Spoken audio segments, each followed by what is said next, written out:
Paula than the Piki Injilumba, Paul William Yuba, Paul Williams, and Yama Tangai called Kevich Mjuba, Kunzu colleague, Paul Williams, Injilumba.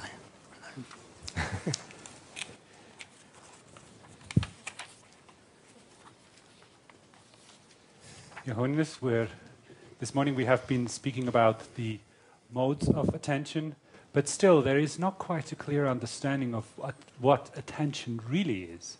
And we hope that we can elucidate now what attention is from at least the Pali Canon side. And we're very fortunate to have Professor Rupert Gethin here.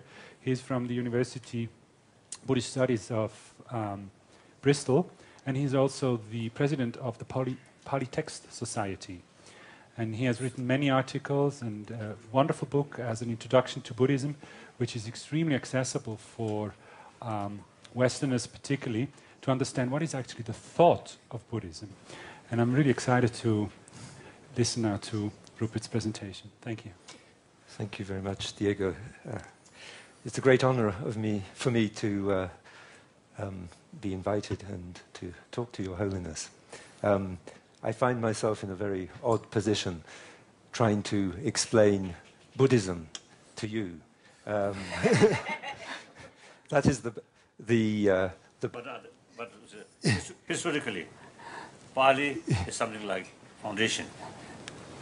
The Sanskrit tradition, I think, sun. So we mainly belongs to the Sanskrit. So when preparing my talk, I took some confidence that I would be talking about Theravada Buddhism and not Indo-Tibetan Buddhism. But then as I prepared my talk, when I started, I thought, yes, I understand these things quite well. And then I started thinking about them more in the context of this dialogue. And I thought, actually, I'm not sure that I understand this. It's quite difficult. One of the problems, it seems to me, in the dialogue between science and Buddhism with regard to the understanding of the mind and attention is that the discussion is usually carried out in English, and we use English words for Buddhist concepts. But sometimes these terms are not very well or precisely defined. So this afternoon, what I want to try to do is to look at the Theravada understanding of what might be broadly called attention, the kinds of things that Anne Treisman was talking about this morning. So I want to look at the Theravada understanding of some of the technical terms and see if we can at least get a clearer idea of how the Theravada tradition defines these terms. I think a lot is in common with Indo-Tibetan Buddhism, but also some differences. And sometimes the differences are instructive. They sharpen the understanding of things. So.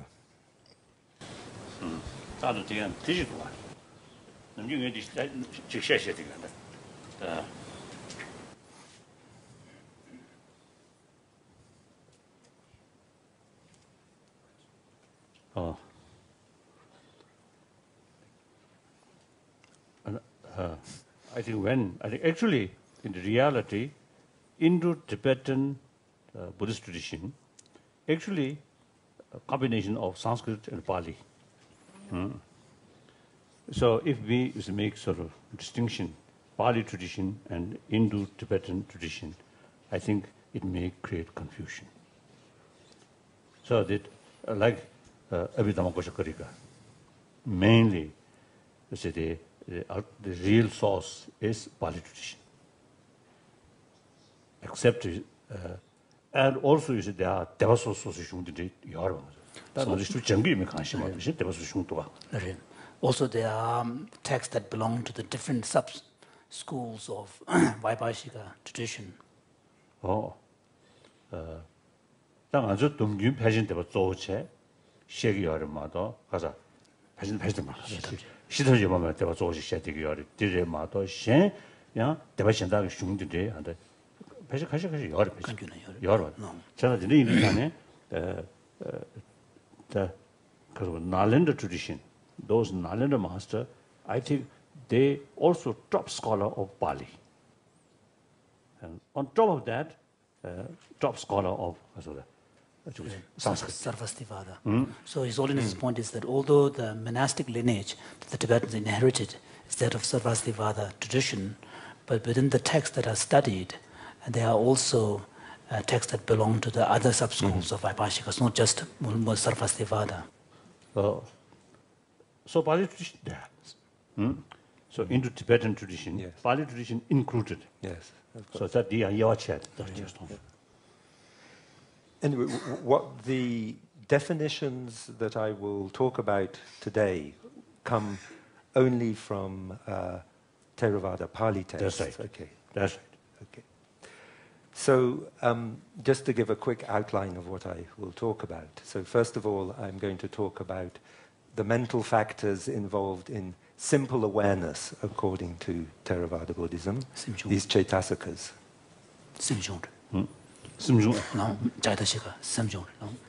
Then I want to talk about mental factors involved in more complex kinds of awareness. Then I'm going to talk a little bit, I hope, about Buddhism and tightrope walking. You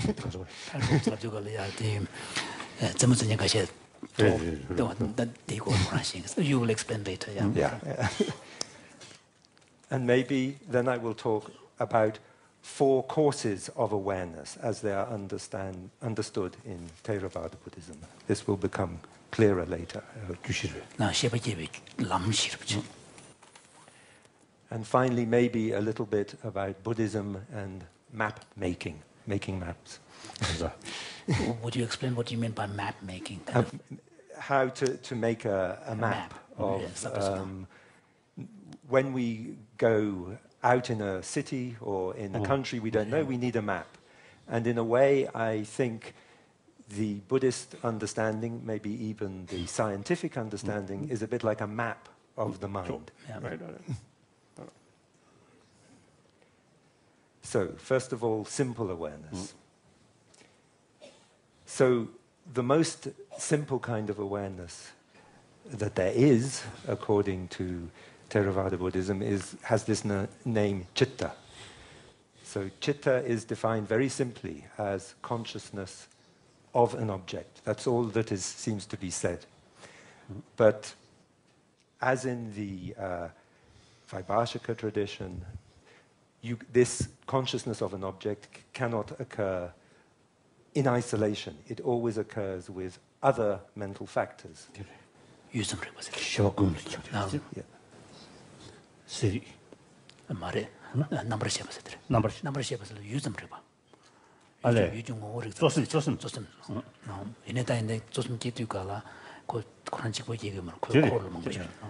So the the most simple kind of awareness in Theravada Buddhism involves citta and at least 7 other factors. They give a list of 7. We mentioned this yesterday.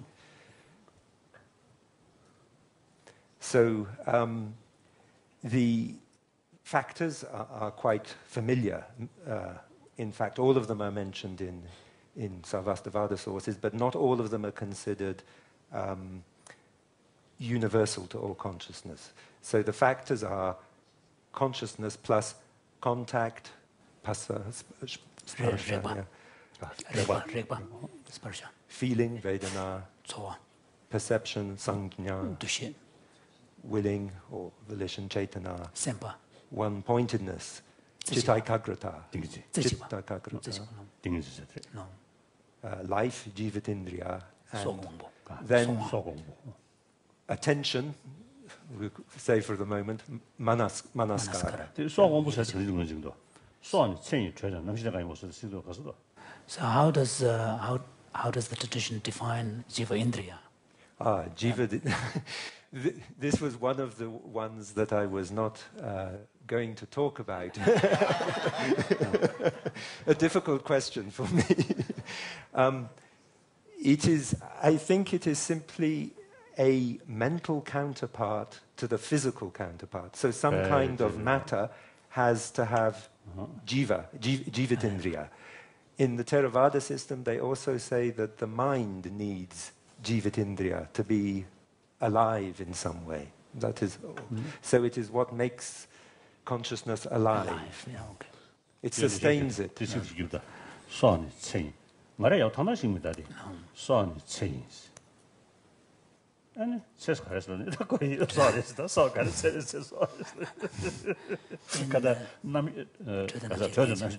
so In really enjoy the sort of lukewarm. In Abhidhammakosha, Jiva Indriya is, defined as life force. And, what is a life force? It's the basis of warmth and consciousness.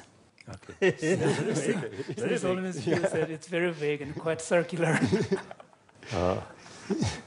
The Mudigwe saw mo Benandi Jiruban Kare Kusa Jirube Tankure, Tankunang saw So His Holiness is wondering, because if you look at Jaina taxonomy of reality, they have 9, kind of primary facts, and one of which is the life force. Yes. He's wondering how are they defining that? So this should be common. It should be common. Yes. One reality. Yeah. Not like Atma or not Atma. Yeah. I think this is common. Yes, so I think it is. we can seek some easier sort of understanding about these things. Where Buddhist explanation failed, I think we should seek from Jaina. like that. Okay.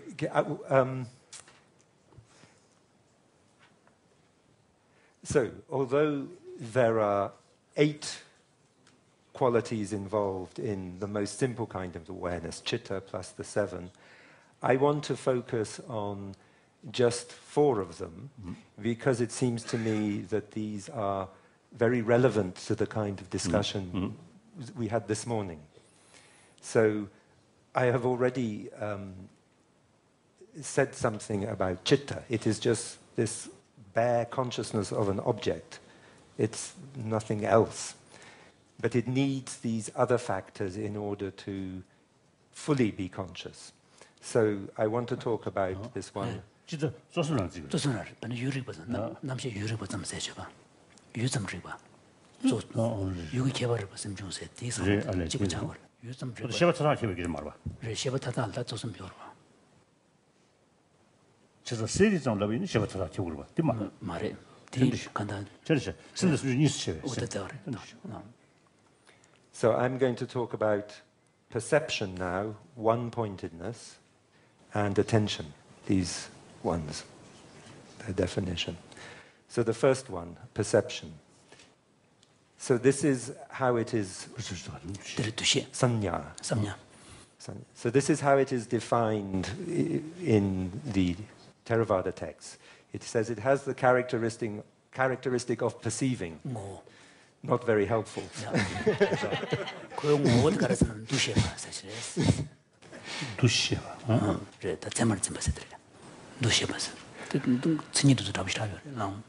Though actually, this is I think it is important that it uses an action word, perceiving. Yeah. It is an event. It is something that happens. So its function is to make a mark on the object that is a condition for perceiving again that something is the same thing. So you make a mark. So this is like a carpenter making a mark on a piece of wood. This seems very clear.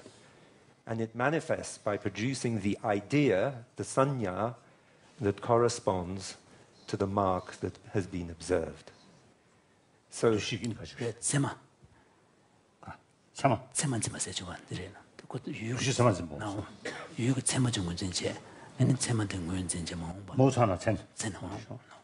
it's quite close to the Sarvastivada. Yeah. Good. So this seems to be perception in a particular kind of technical sense. It's very specific. So it's to do with categorizing and putting labels on things. And it seems to me that it is understood as a kind of mental filing system. You put what you have perceived in the right boxes. 또 여기 개발 잡아들게 돼. 그건 생각으로.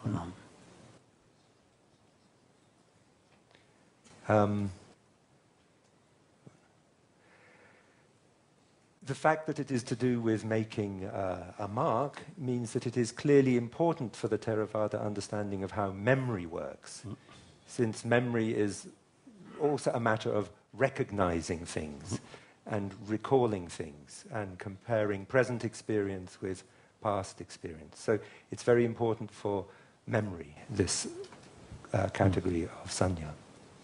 So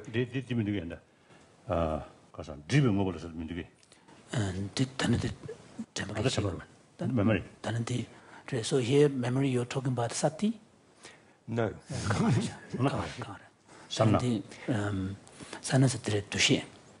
Memory.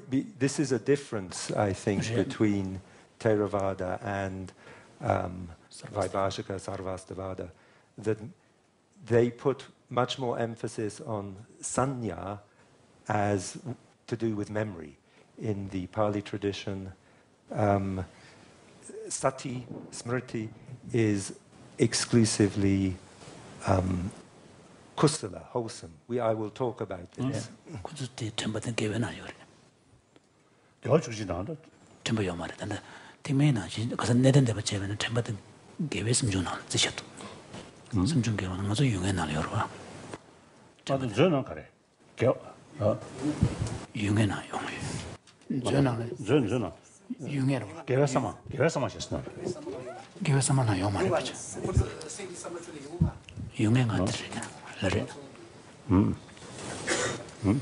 So, we're checking because in the Tibetan system we have Abhidhammakosha and Samuchaya system.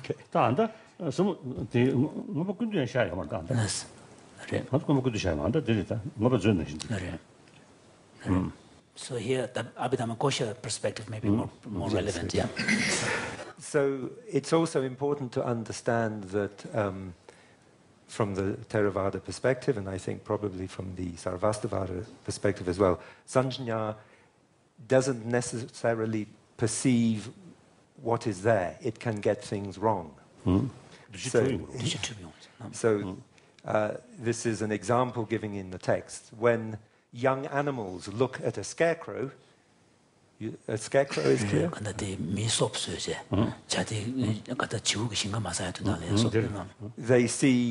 They get the idea, they get the perception, person, yes. We hope, or the farmer hopes. And again,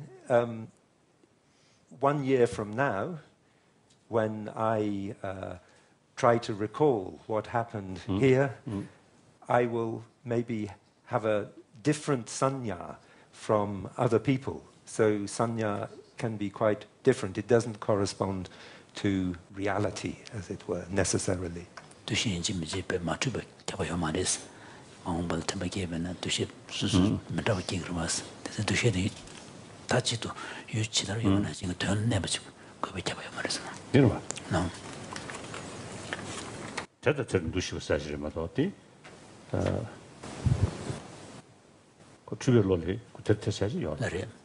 in the bare sense, from the Sarvastivada point of view, samnya means discrimination and recognizing something as it is. So it could be totally mistaken, but you can still think that's it. Yes, okay. Yeah. I think that's... So the next factor important in attention I want to talk about is this one-pointedness, because there was some... So this is omnipresent mental factors. This one, Chitta Kaggata. Yes, omnipresent. For Theravada, it is omnipresent. He's only asking about samnya. Samnya is omnipresent. Also omnipresent. So that's the same, yeah. So this morning there was some discussion of one-pointedness. I think the definition is important. So this chitta kaggata, I think, as was said this morning, is a term for samadhi when it occurs in any kind of consciousness. So the Theravada is saying that there is a small element of a seed of samadhi in every kind of consciousness. Hindi. 그래. 되는 건 군도 말아. 가. 나중에 땡겨서 군도 말아. 그러나 안데 셰베 때기 연데 그러나 상도네 선배. 그 띵지 선배 저 정말로 심어지 셰베가 예버. 셰베가 안 하셨어요. 그래. 셰베가 안 하셨으면 되지? 그래. 나나. 그래. 저 띵지 열어. 유대가 열로 내배 내셔. 그래. So generally, if you look at many of the qualities that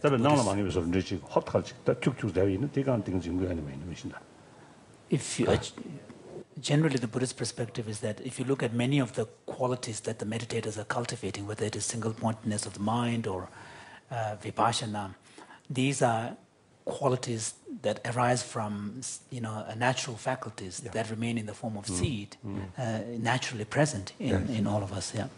So 띵지 사마티 사트 샤마타 그 띵지 디가네 거 약했다. So shamatha, attainment of shamatha is a function of perfecting and developing this single-pointedness. Okay. I just want to look at the definition because it seems to me quite important. So the definition, its characteristic is not wandering away, not being distracted. Its function is to make the qualities that have arisen congeal, stick together. So this is old-fashioned, it's like water binding together soap powder to make a ball of soap.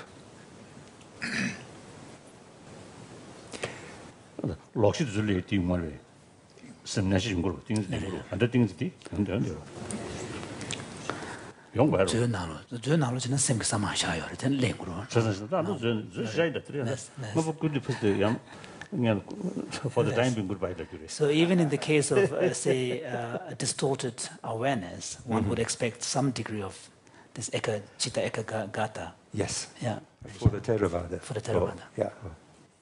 So, because His Holiness is saying that this is the same perspective from the Abhidhamma Kosha, and for the time being he's saying, leave Abhidhamma Samuccaya aside because my personal preference is for Abhidhamma Samuccaya. So, for the Theravada, I think it's important to understand that one-pointedness is not trying to make the mind stay with the object. It is actually the mind resting on the object. Exact. Yeah. So it's not a matter of effort. Yeah. So concentration is easy. Okay. You know that you have concentration when it is easy to stay with the object. There is no tendency to wander. I think this is important for attention. It's also important to note that for the Theravada, you can be very concentrated, but no mindfulness. So can you explain that? So, if I watch the television, I am very concentrated on watching the television, but this is not really mindfulness. Or if I have a nice meal, I sit and eat, and I have no attention for anything else, so I'm very focused and concentrated. I don't have to make my mind pay attention to this.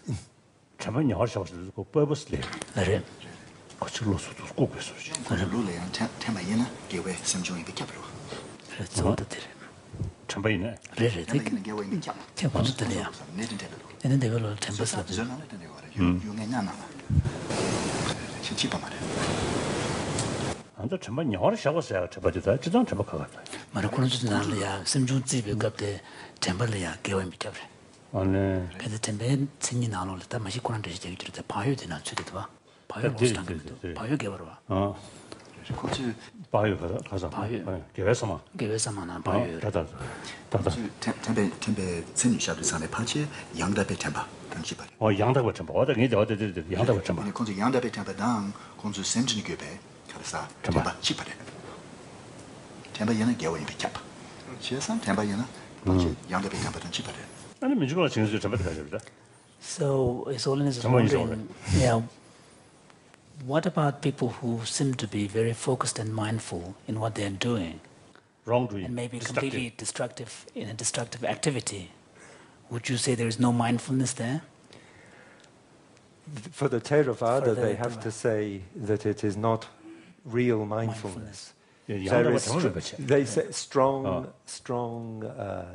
Concentration. attention, but strong concentration, strong sanya, but no real mindfulness. So on this question one, I'm interpreting. So on the question one, are you virtually equating mindfulness as a mental factor with right mindfulness? Yes.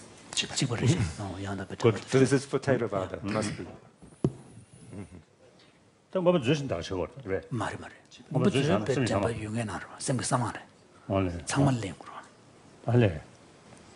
뭐 저는 장말랭으로. 템바에 있는 인지미지 개와인 빅 잡고 가면 안디셔스 안데 너도 루 말봐요. 말이. 뭐 저는 아니야. 인연랑 그 정루신 너도 루 쓴 거로요. 말봐. 말이 자와라요. 어. 너도 별로네. 자외 슈고되어. 로. 디스르레 요인이 돼 말이.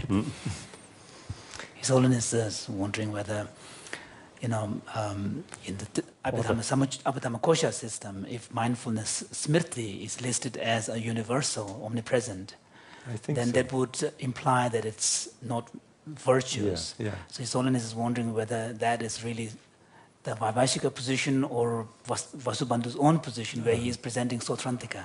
Okay.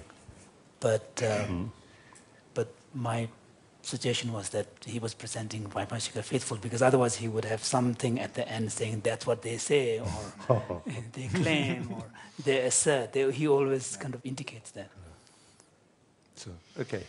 So now I want to talk about this one attention, manasikara in Pali, manaskara.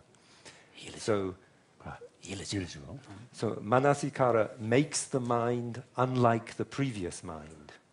It brings the mind into action by leading the mind to the object. It has the characteristic of making the mind move, the function of joining the associated mental qualities together on the object. It manifests a state of facing the object. Because it leads associated mental qualities to the object, it should be seen as the charioteer or guide. So manasikara seems to be something very simple. It simply steers the mind to an object. It doesn't do anything else other than that. And there also seems to be this idea that without manasikara, we would be stuck. The mind wouldn't be able to shift, to move to the next object. Very simple. So how is the distinction drawn between then the function of cetana, the intention, and manasikara, the attention? Because cetana also has the function of bringing the mind to the object. But I think cetana is understood as having some purpose, whereas manasikara has no purpose, no will. So, yeah.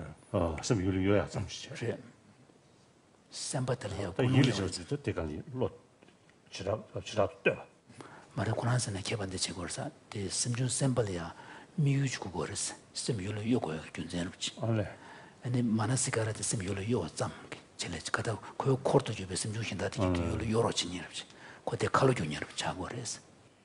So am I right in understanding that cetana or the intention needs to have some kind of purpose, and towards that purpose the mind is directed, whereas manasikara simply steers all the associated mental factors to the object? This is with what is what I understand. It's like just looking. So there is no specific purpose. Yeah? No specific purpose.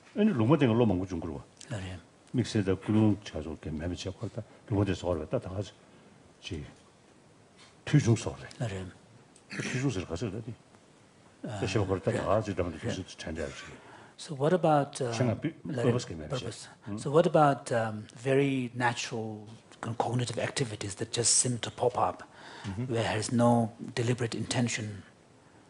So in these processes, we would find both cetana and manasikara. That is correct, yes. There is a distinction. This is, I feel this is like a Geshe exam, I think.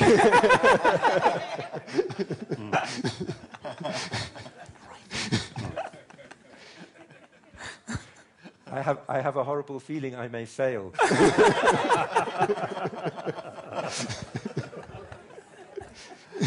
You'll be in good company. 나도 계시 개만 나도 루루 잡고라 저도 남지 싫어 공부도. So he's almost saying that this nothing to do with the Gishi exams. We're all trying to get together and Yes, see of if we course. can expand our understanding. I'm just suddenly worried that I cannot remember the right answer. There is an answer to the question, but I feel like the student who can't remember it. And back to the question. Yeah. I was hoping to distract attention. 담자 가고도 손은 아니 지구도 숙실 죽다. Yeah. So I was saying that in the Yeah. debate context, if the person who is sitting for the exam says that it's proving to be difficult, then you are emboldening the person who's asking the question. I should not admit it's true.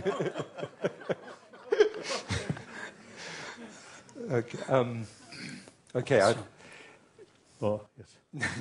There is a distinction. 근데 쇼가고 나래 안다 벽에 나올래 그시안을 나버리 봐. 그림디.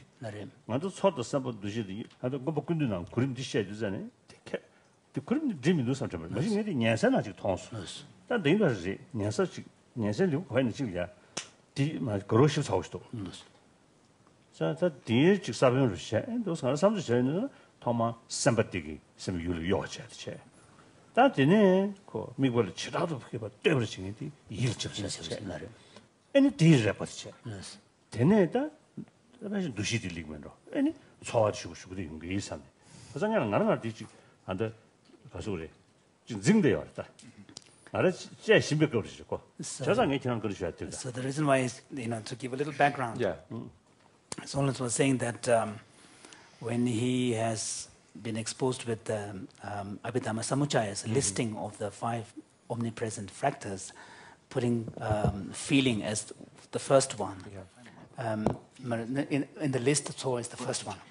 So he has never really been comfortable that something isn't quite right here. Then later on, because he feels that in terms of the actual development, it is the intention, the cetana, should come first, which then leads to manasikara. The intention, and then to attention, and then so on. But then later he read another text by Asanga, Shravaka Bhumi, which is the levels of Shravaka, where Asanga has a much more detailed explanation, where he talks about the intention being the first one.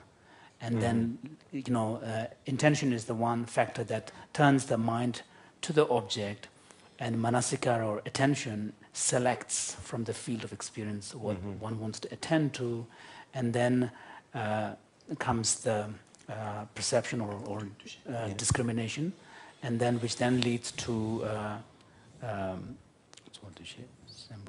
the contact.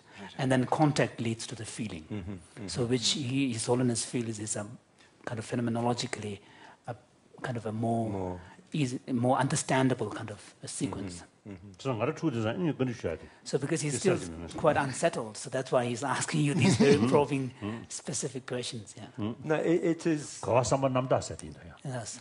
No. Yes. So he's saying that, so the here in this context of debate, the opponent, your opponent, is someone who's asking these questions out of pure heart,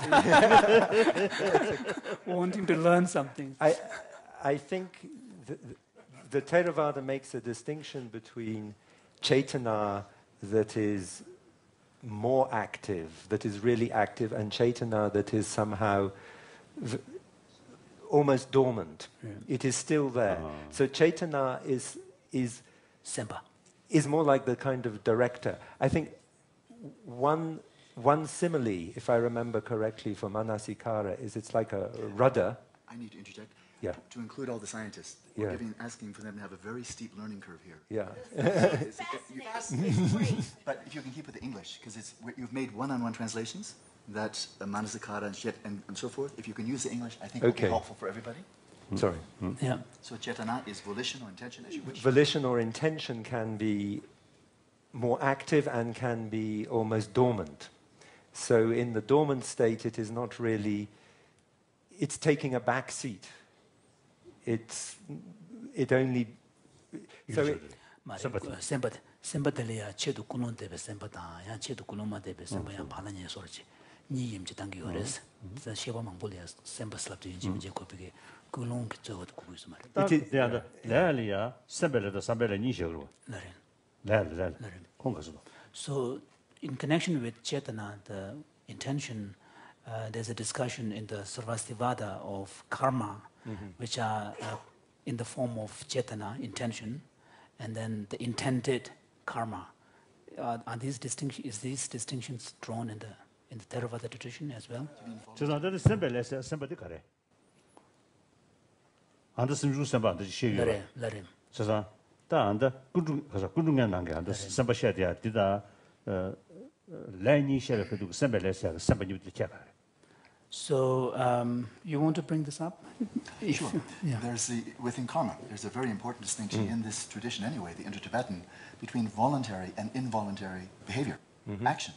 If it's involuntary, then it's a very different type of action than where there's a full intention behind it. Yes. So killing a fly accidentally, you just step on it, you never saw it, whereas seeing a fly and then hitting it like that, these are two very different actions. Yes. So the question His Holiness just now posed is making this very reasonable. So dimare di chalo sawada salama jibsha.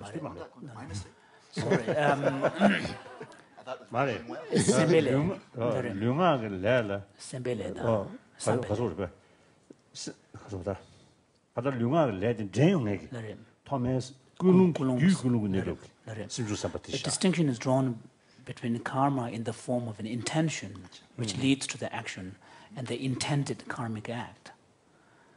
So you have an intention to do something, and then this leads to an actual action, which is the outcome. So the actual action is the intended karmic action, and the intention that gives rise to is the karma in the form of an intention. So, so here the same term is used, chetana or intention. So is that the same as the 5 omnipresent factors or 7? lunga le matun 공기. 굴룽 내가 심주 삼바티샤.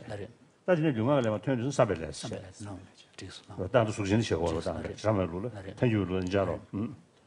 단 도리로 인지도 맨다자.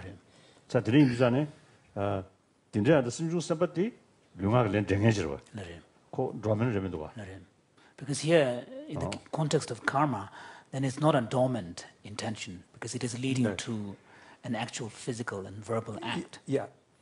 What I wanted to say, in the simplest kind of awareness, when we simply, as we were talking yesterday, see color or hear sound, before you react, because Chaitana is, or volition, intention is in some sense present. But in that simplest awareness, it is just dormant. It is not really doing anything very much. 또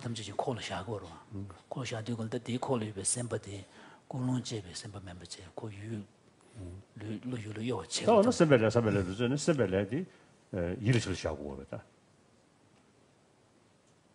일을 시작도 그는 랑 치고 그러다. 그래. 말씀 주신 것도 샤샤죠 거다. 이네도 쿠란 도면 세대.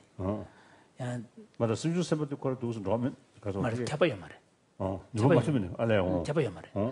셰바ben 루마땡 셰바. 근데 갑래야 다 셰바 요벤자 셰바 요zel 심주 선배 샤고 거라. 근데 심주 다 심주 선배 되게 되고 굴롱 근데 뭐 숙지 뭐 매대니 냐냐지. 그래서 이나 지단 요랬어. 그렇고. So let us move on. So what I just wanted to contrast finally, attention, or I have put here also bringing to mind, maybe is perhaps a more vivid way of translating in English. But in contrast to concentration, concentration rests on the object, attention turns to the object. Concentration But in order to have concentration, you need to apply manasikara, attention. Yes, they must be there, all seven.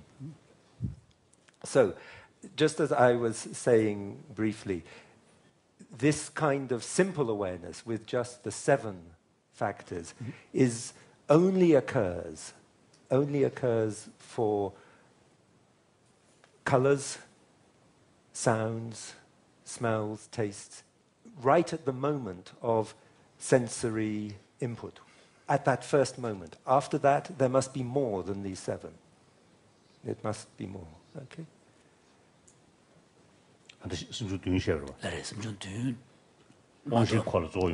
말해. 그 말해.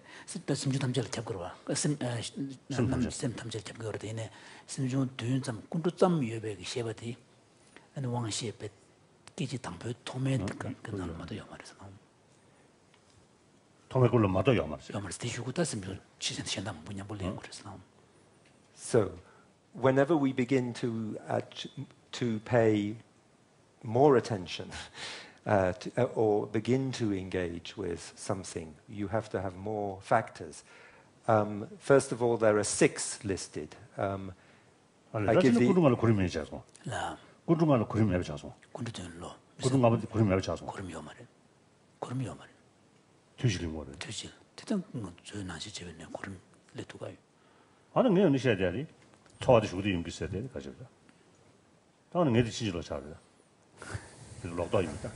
맞아 심중 somebody can 거래 삼때는 일을 제가었을 때 따서 쇼처치 되는 레코체 되는 단 두시도 거셔하고 있는 거다 두시를 매매는 거나 So in this case 들어봐서 가르자 무시고 책 쉐도 전에 심 꾸지 코드 들어서 전에 심 기지 당각해도 예였어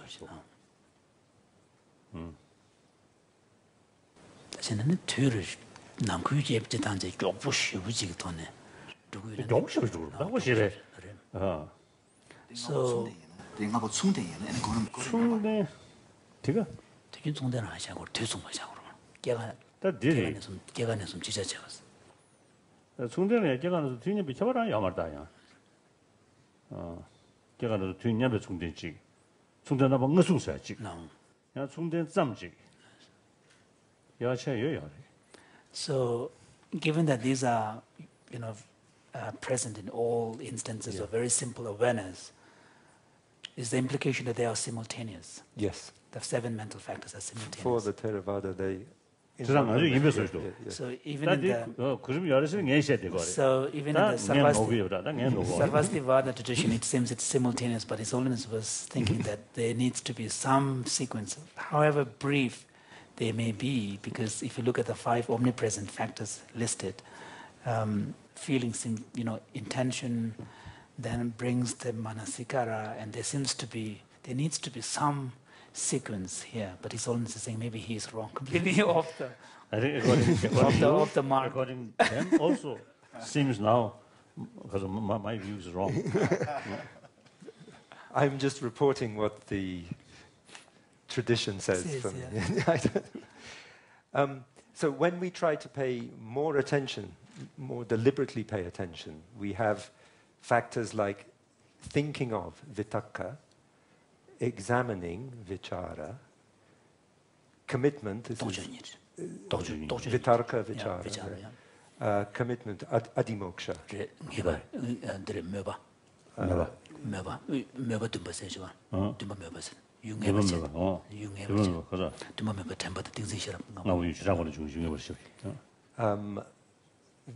Vigor or joy, virya, priti, joy, and finally chanda comes.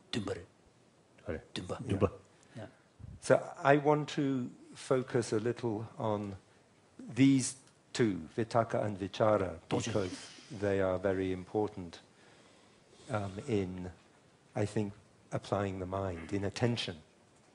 So, Vitakka, I have translated it as thinking of. I don't know how else to translate. So its characteristic.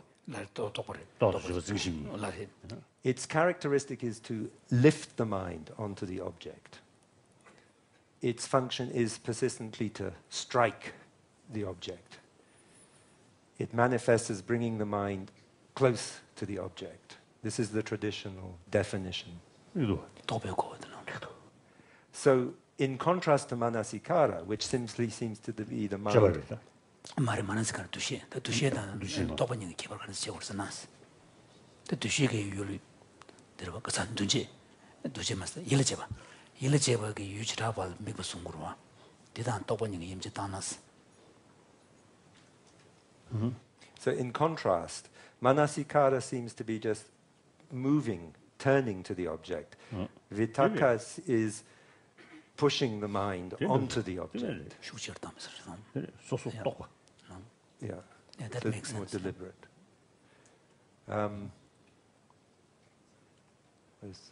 Next, vichara. So would you say that they belong to the kind of category of more of an intelligence type? Like Pranchanya type? That is also said, so that when you do a lot of intellectual thinking, you need this kind of vitakka and vichara. But also it is very important in the Theravada account and probably in the Indo-Tibetan account. It's very important for samatha meditation to use this to keep the mind on the object in the theory. Okay.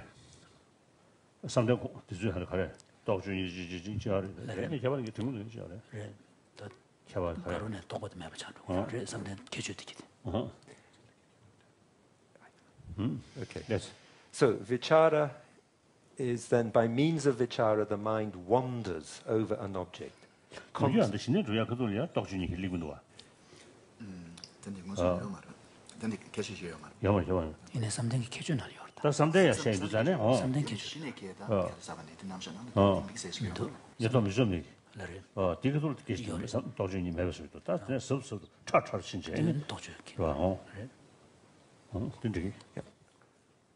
So it is exploring the object constantly. So just an aside, in the presentation of the jhana states, so the four levels of form state and four formless states, would you say the presentations between the Theravada and Sarvastivada are pretty much similar? Same, yes. I think, yeah.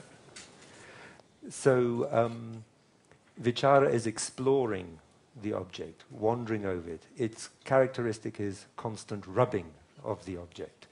So vitakka strikes, vichara rubs. In the Abhidhamma Kosha, His Holiness was saying, citing the verse which says that vitakka and vichara, these two are like a more rough, kind of coarse approach and a more finer approach. Okay. And that's the distinction drawn.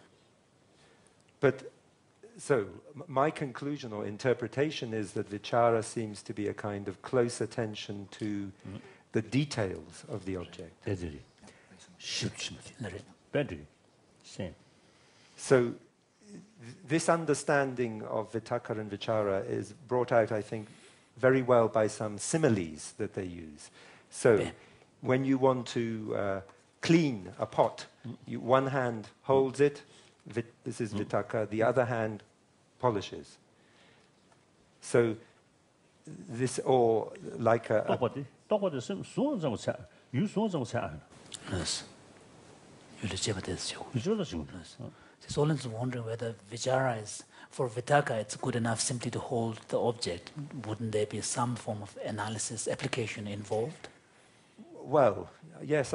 This is when I was thinking this morning that vitakka and vichara are particularly relevant to what Anne Treisman was talking about this morning, what she called focused attention. attending to the details seems to be something similar to this vichara, exploring. So that, and the other one, distributed attention, in a way is more vitaka. You can immediately get the general picture. But if you need to examine something, put things together, vichara has to be very active, which seemed to, so there seemed to be some parallel here to the understanding. Okay. So,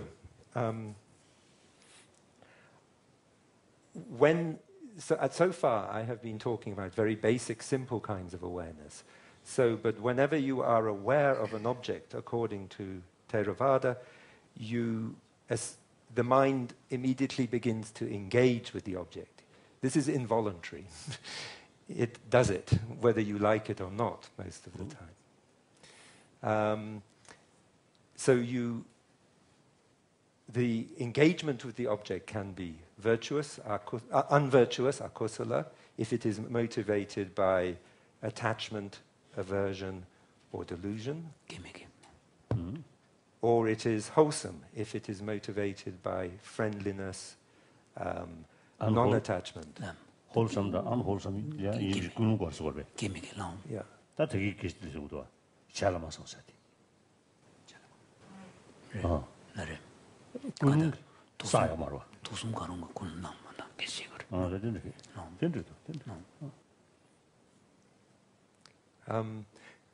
So both the unwholesome and wholesome kind of engagement with an object will involve some vitaka and vichara.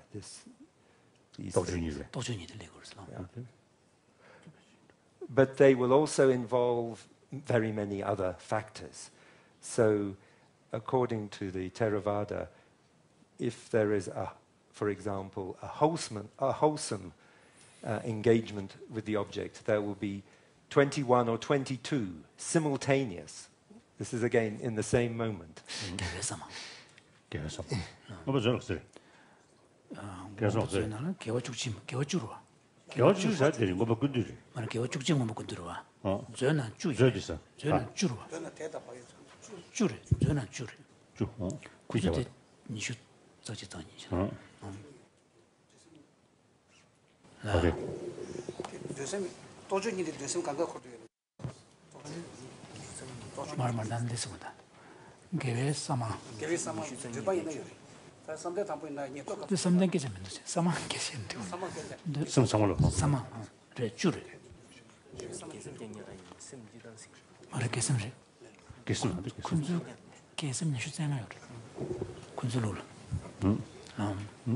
Okay. I want to pick out one of those wholesome qualities, and that is this mindfulness. So, as I said earlier, mindfulness for the Theravada is always, if there is mindfulness, then the consciousness, the awareness is wholesome by definition. Right mindfulness. So what is mindfulness? So, sorry, how many of the wholesome factors are universal, wholesome? 19.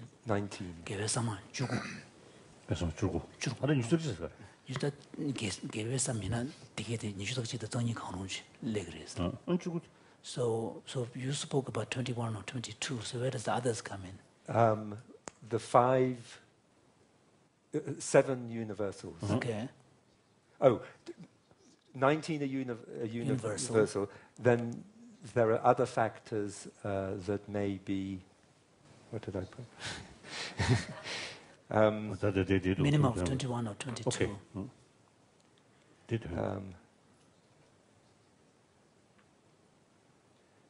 I cannot add up. Sure. I think I mean, someone do my arithmetic for me. Do I mean 31 or 32? 7, 5, and 19. So it would be 30. 31, yeah.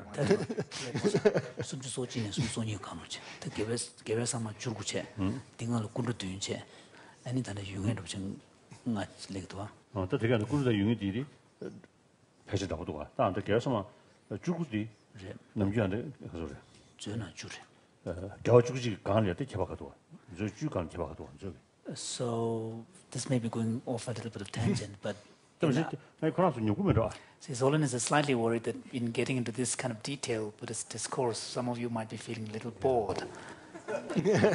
Scientists are not bored. This analysis is actually very extremely interesting, and some of us are trying to think how it maps onto decomposition into microprocesses that all go together to make up what we would call attention. So attention is this overall set of microprocesses, and you're unpacking all of those in So then to follow up on the question, because in the Abhidhamma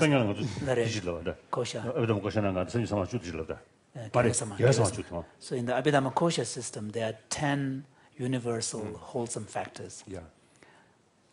These are so you have Shraddha, which is the faith or confidence. This is the same. Yeah.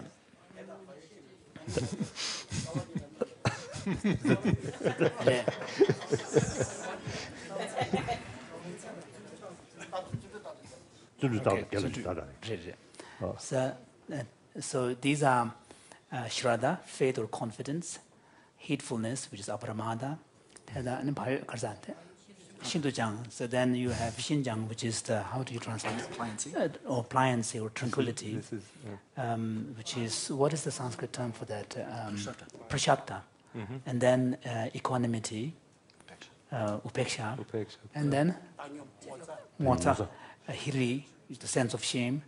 Teu, which is conscience. Same. Yeah. And then two roots, which are non-attachment and non-aversion.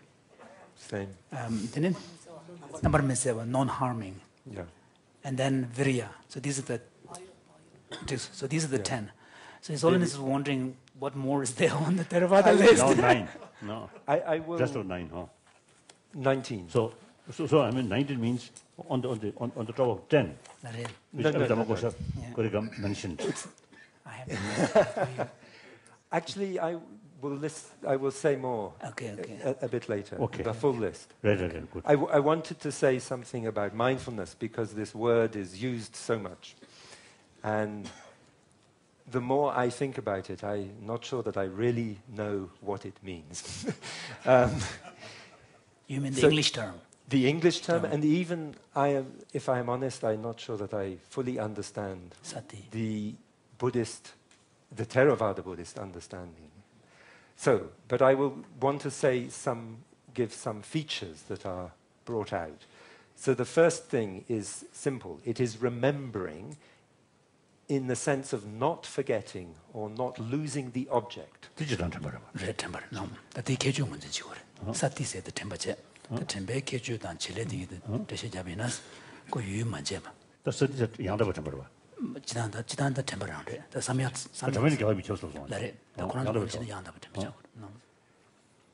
Then it is also said to be, so this seems to be a kind of, I think what the neuroscientists refer to, was psychologists, as a kind of short-term memory. They use this. Or working memory. Working memory is one, yes. Yeah. Short-term.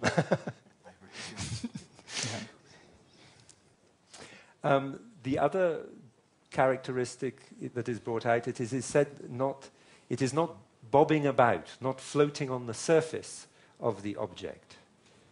It is not like, when there is no mindfulness, the mind floats on the surface like a ball bobbing about on the surface of the water, it says. So mindfulness enters into or plunges into the object. So it's like a post firmly established in the object.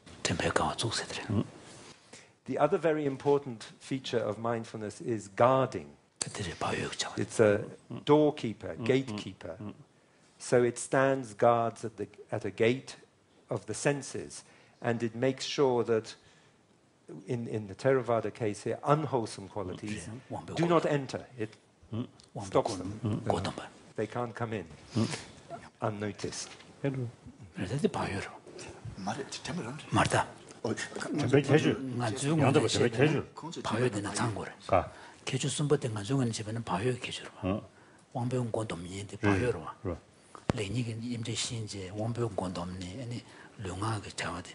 바요 심을 좀 라. 그도 전실리로. 맨 바요. 공부 고도물 전실리로. 전시로 와. 전실 영어는 바요고. 네. 간다 바요게 지레로 버디. 공 고송님들 봐. 고송한테 바요 차들. 네. 전바당 시신 때 공시송님들 바요 차거로. 그래. Rupert, can I ask for a quick clarification? Does sati mindfulness keep unwholesome qualities from entering or from entering unnoticed? I think the idea, because it's unwholesome, is that if you see that they're trying to enter, the doorkeeper would say, you can't come in. You're not allowed. 바요 주니 수업이한테 해서지. Yes. 랑도긴 간다 전시 때 그것도 용가 있는 사람. Yes. 그 바요에는 전시되는지. 바요 개원하셔. 어느 봐도 내봐. Yes. 승준하시면 바요 개원하셔. 네. 어디가? 무시. So Solon is wondering this. From the Sarvastivada tradition, we have a separate mental factor called abramada, heedfulness, and what the specific role of this heedfulness is it heedfulness that is guarding the door of the senses, or is it mindfulness that is guarding the door of the senses? So we were wondering within the Sarvastivada tradition the distinction between the two. Right. I think obviously the Theravada takes some of the qualities of apramada and sees it as somehow a unified thing. That seems to be the case.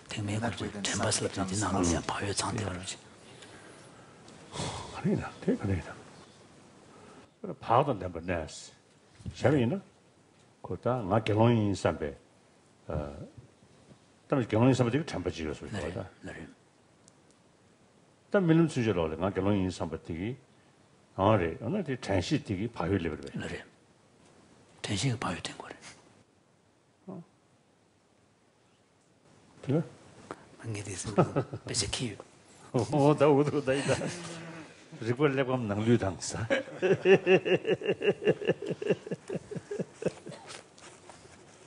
I brought the text.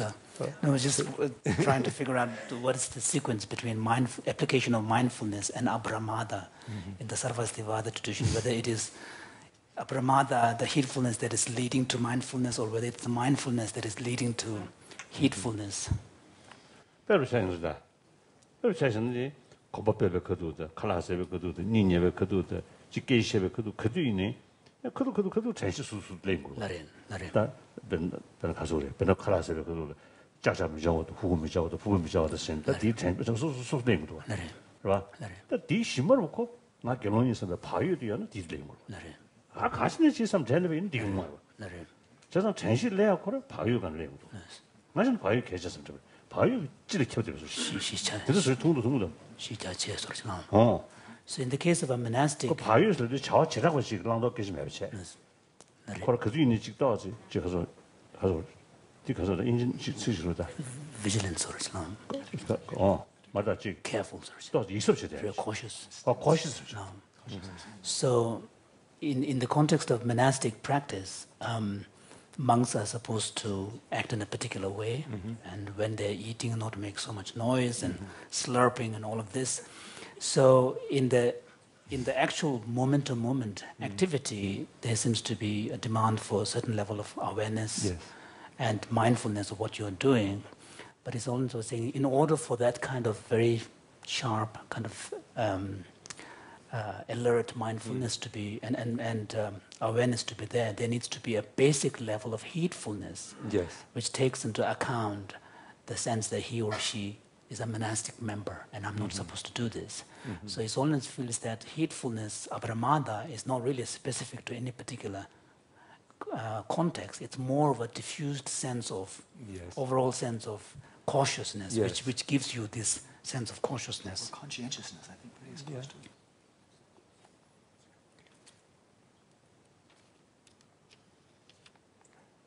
야, 봐요. 지사샤적으로 보다. 대사만한 봐요. 그냥 봐야 지사적으로야. 그래, 그거 뭐는 협점 용사래. 그럼 저렇게 좀 말해. 저래 간 누래. 아, 땡문도랑 그러시면 그거 뭐는 협점 용. 지지구지구세. 그 차다는 뭐 됐어. 나를 듣는지.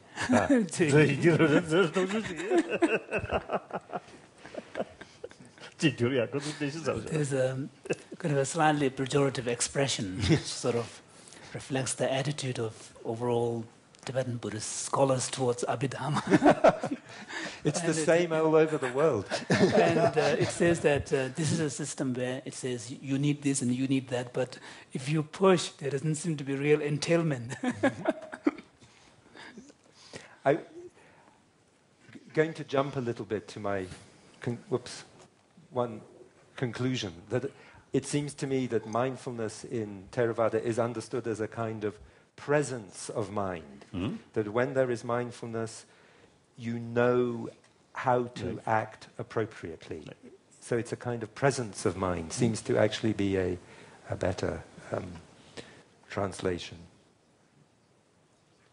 So I'm going to jump this, because actually I think clear comprehension is not so relevant, though Theravada understanding. So I want to give very quickly the full list of the 19 wholesome qualities. So faith, mindfulness, self-respect, conscience, non-attachment, goodwill, balance, this is upeksha. And then this is the interesting part, which I want to just say a little bit about. So this is an expansion, I think, of prashabdi, of tranquility.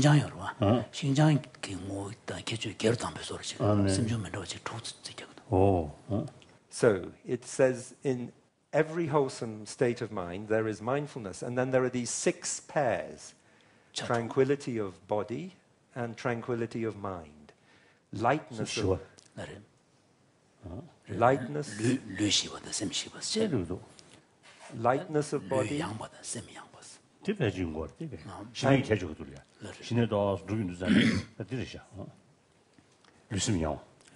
So these qualities are actually described in the attainment of shamatha. Yeah. So these qualities are So described. it's interesting that here it is said they are in... And also as a result of practicing, cultivating virya. Yeah. So it says that there is a kind of a lightness of both body and mind where you can easily apply. So lightness, softness, readiness, kamanyata, adaptability, pagunyata, straightness, ujukata, rijukata. Okay. Very good. So this is, what it seems to be saying is that when there is mindfulness and it feels good. This is, you feel, so, mindfulness and awareness feels good and right in mind and body. So. No.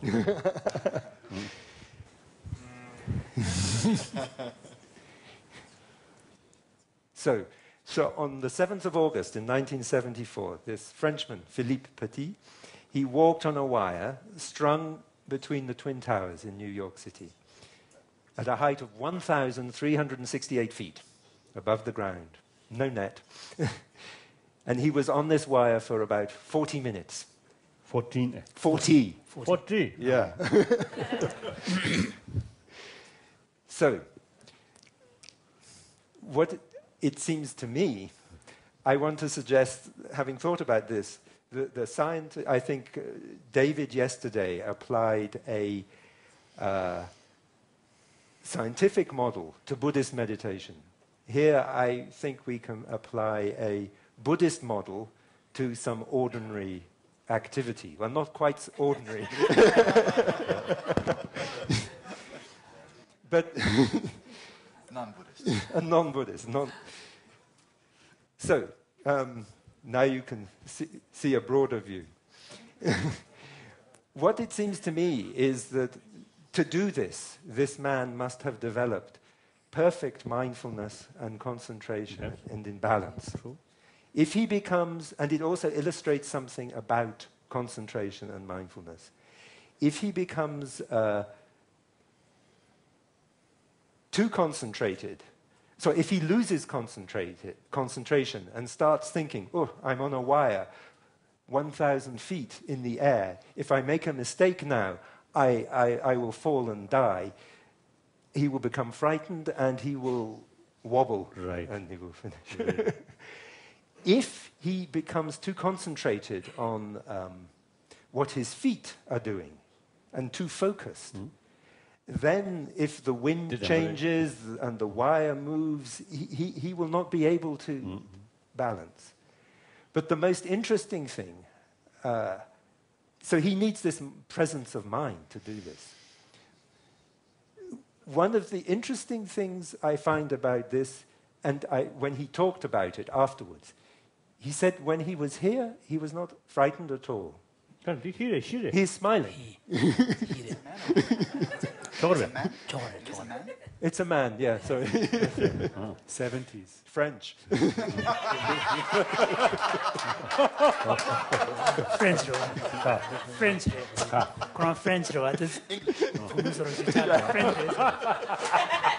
Welsh.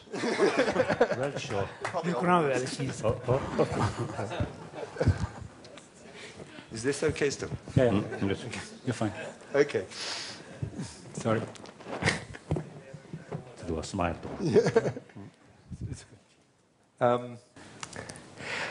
As a presenter, I would like to interject, not as an interpreter. When he's doing this, are you suggesting that he's actually, this action is itself a virtuous action that's going to lead, from the Buddhist perspective, to a fortunate rebirth? Because you say it's mindfulness. Yes, I am. So what is virtuous about that? If he does it 10 times, he goes to higher realms of rebirth? I think he. That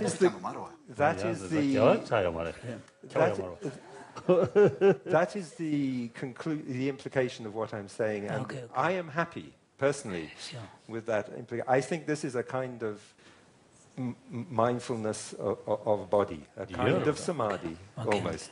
No question, mindfulness. Wholesome His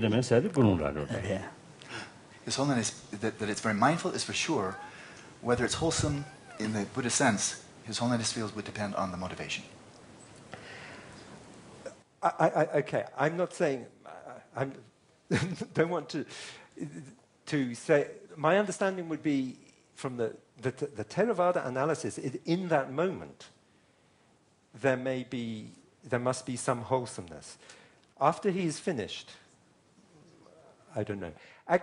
But the motivation is interesting because he did say he wanted to do this because for other people, that it was something beautiful to do, for no other reason than that. He said that. Then it's wholesome. Okay.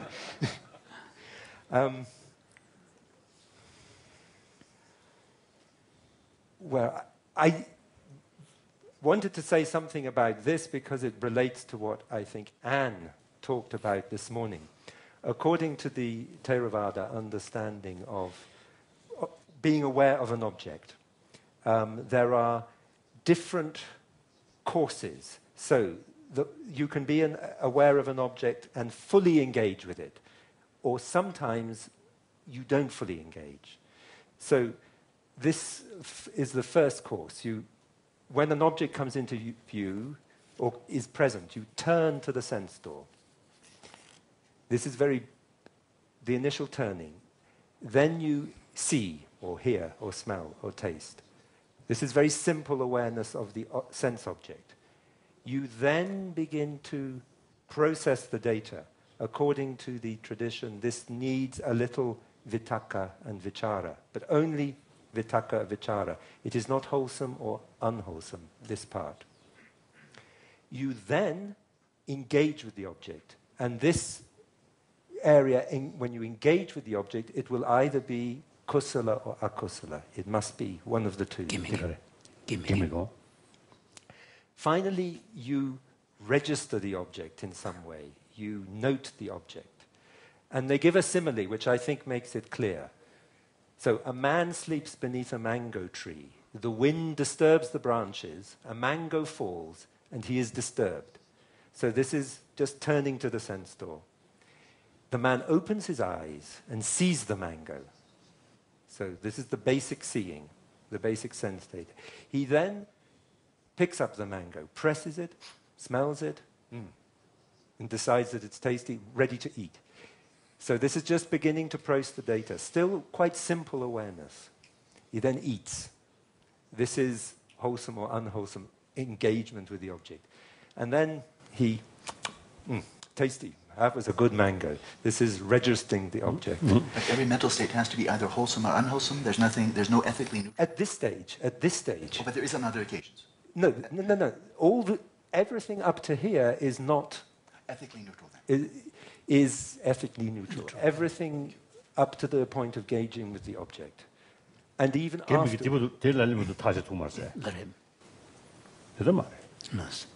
So only the eating of the mango, that is where you do something wholesome or unwholesome. So if you're eating a mango, it has to be either wholesome or unwholesome. It cannot be ethically neutral. No. Well, not eating a mango. Eating a mango is... The mental state. The mental state while eating a mango has to be... No. Well, not eating a mango. Eating a mango is just a metaphor for that stage. You're pushing the metaphor. No.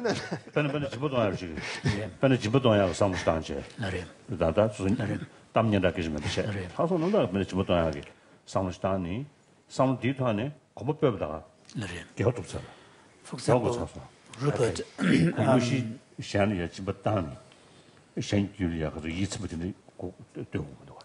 for example, if someone, out of pure motivation, decides to do a charitable act, and then the moment that intention has been set, it is said that even when the person is walking towards... So this is an altruistic motivation. Even when he's walking towards the person, other person to give... or the place. Right from there, the koshala process has begun, wholesome process has begun. So the kind of... so he hasn't met the object, come into contact with the person, and the act has not been actually done, but koshala or wholesome processes are already begun. Yes. Yes.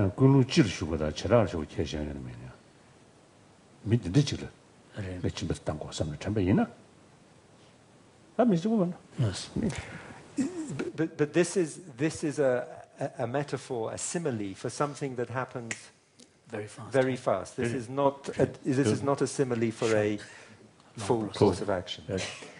I must finish, but I just want to say something because it's relevant to what Anne was saying this morning. So the first one is called very great. So you go through all the stages. There is then one which lacks the last stage. You engage with the object, but it's not registered. There is then a stage, it's slight. You turn to the door, you see, you process the data, but then you don't pay attention. So it's as if you half attend to it. You don't fully. You know something has happened. You have actually registered it, not in the full sense, but it's come in, but you don't do anything with it. And then finally, there is one there. The sense is just disturbed, but you don't go. And it seems to me that this slight and very slight may be relevant to what Anne was talking about this morning, when things slip into the mind, as it were, unnoticed, and don't get to the top level. But I have gone so long, so I must stop. So I cannot tell you about maps, but I will read. Shall I read out my questions? I mean, you can finalize, or if you want to go on to the conclusions. I will just read my conclusions. Okay. So there's a conclusion and questions. So for Theravada Buddhism, the wholesome mind is a kind of rich and full awareness that feels good. Mindfulness is a very important aspect of this awareness, but needs to be understood in relation to other mental factors that all contribute to this kind of awareness.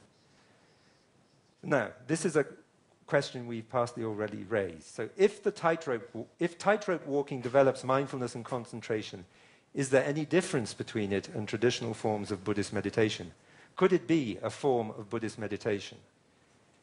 Some people in the room might get worried in case they get given this as the...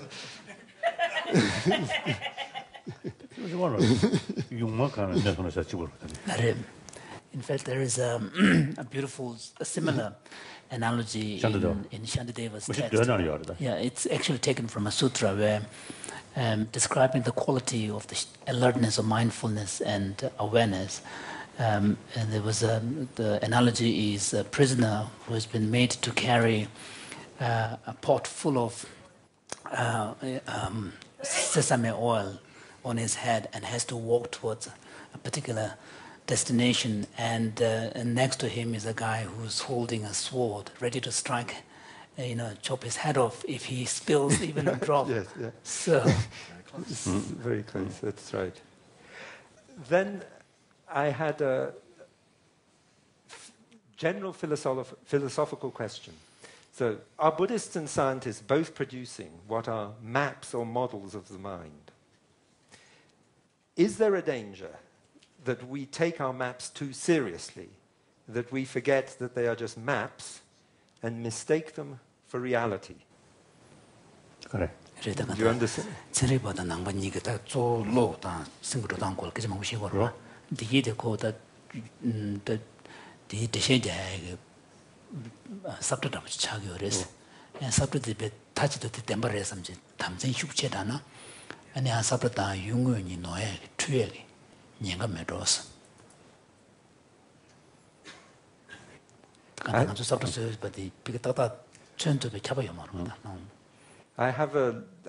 I hope this perhaps illustrates the point I'm trying to make. This is from a story written by the man who wrote Alice in Wonderland, Lewis Carroll.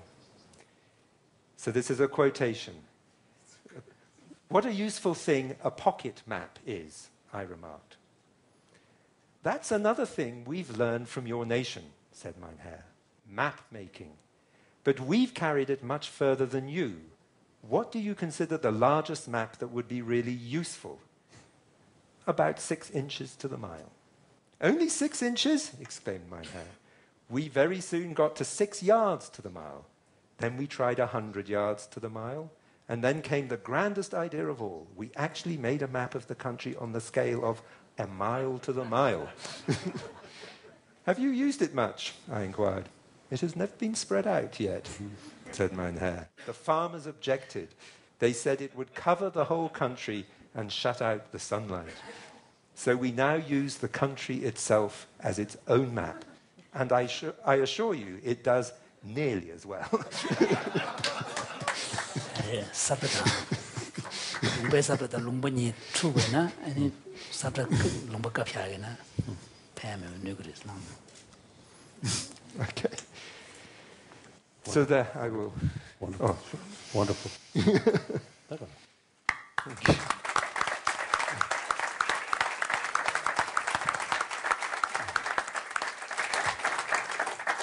Thank you very much, Rupert. This was very engaging.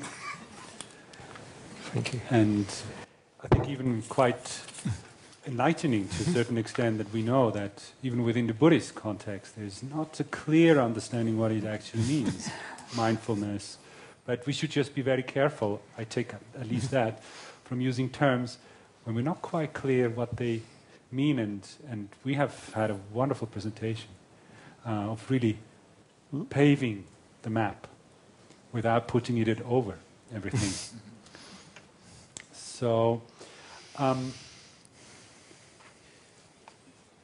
shall we just come to your question that you had at the end? Because I think that's quite relevant to further discussion. Do you might want to paraphrase? The one about tightrope walking. Yeah. Or no, actually the last one, the philosophical question about Buddhists and scientists. Well, I think my point was that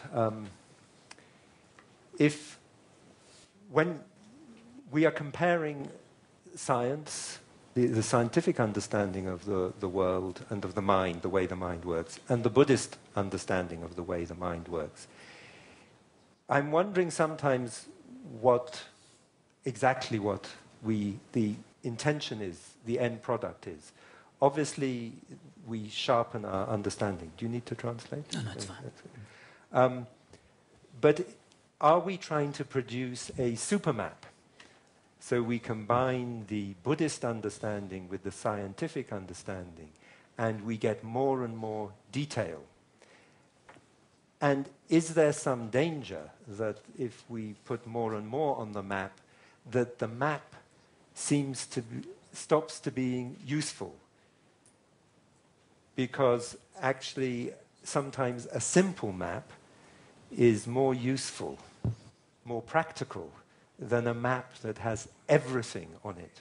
So when you make a map, you must decide what is necessary and essential, not necessarily just put everything on. So this is an open kind of general question.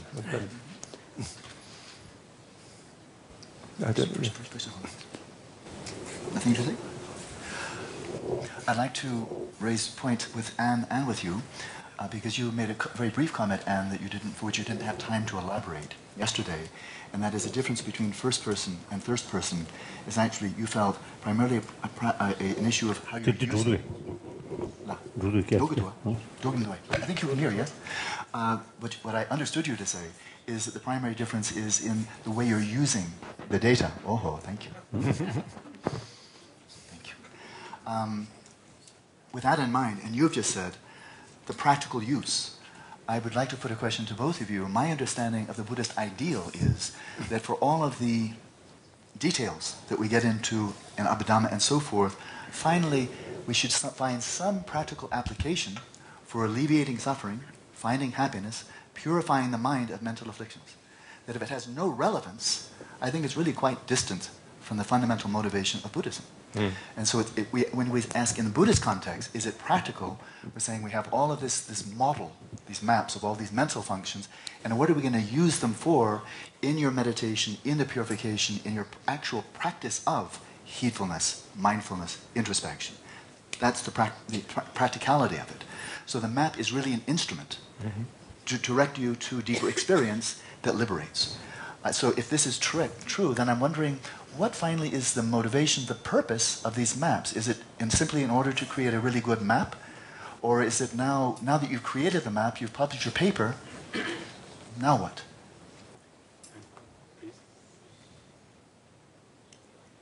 Yeah, I suppose for scientists it is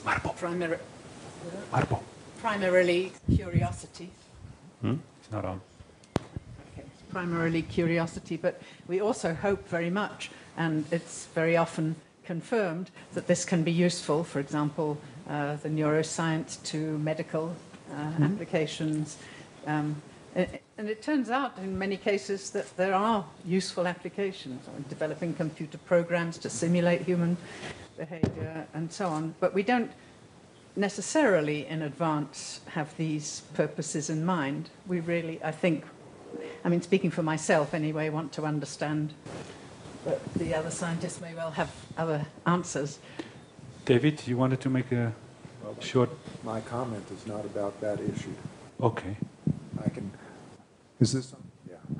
I will comment about that issue briefly.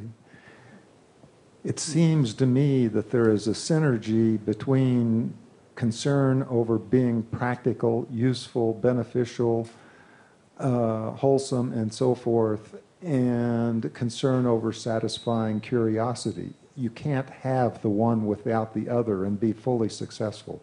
You need to be motivated in all different directions, and depending where you are in a particular cycle, you may be motivated mostly by curiosity, puzzle solving, so to speak, which has its own virtues, makes you feel healthy, puts you in a wholesome frame of mind, expands your consciousness like Anne was talking about, being happy. And then as a result of the products from that, you go into practical application mode and you figure out how these can be used for engineering purposes to improve the ultimate circumstances in other ways, taking the tools that you have in effect invented and then applying them to improve the situation.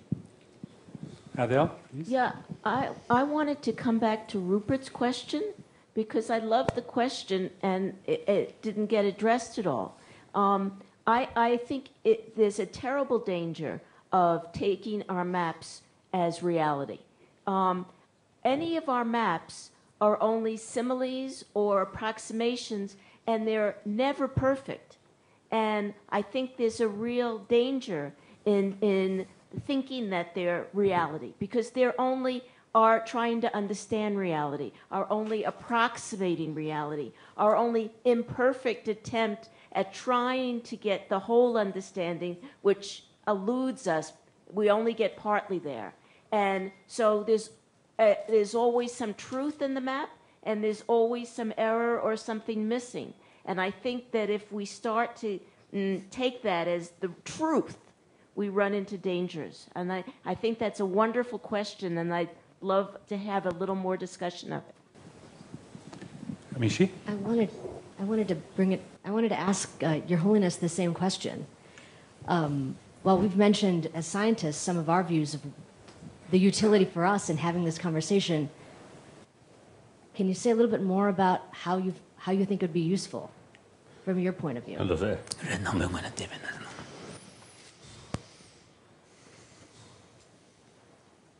Pena, 그런 도디jen 말에 리변 내가 개발 마저는 퍼즐지가 지시죠. 서 리변 내가 뒤 참으로 자 겨스게 자 아이나. 네. 겨 개미가 주더니 강사 소수 근우도 대샤마도 그 살지 지고 자는 셔려 가오래. 지사한테 낭배 식문의 송실도 제디 미 터두 단미 육가봐 좀바보란 게 공부해야 되디 미다 터두 차와 차와인도 돼야 된다 수비보다 르바다 때주 송인배 그들이야 지단ben 시제 남샤지 다 땅을 보죠 패지 열었습니다.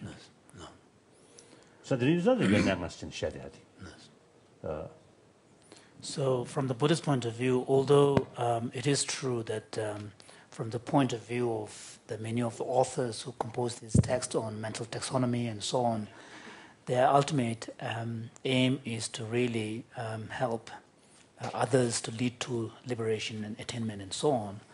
But however, in the course of their inquiry, there are also situations and context where it is simply the curiosity and inquiry into the understanding reality that drives, part of the inquiry.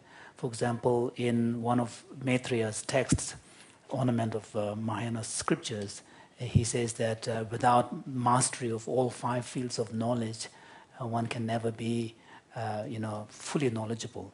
So if you look at the 5 fields of knowledge, many of them are conventional fields of knowledge, need not necessarily be virtues. For example, you have Sanskrit linguistics in it. There is epistemology in the list, and then there is. So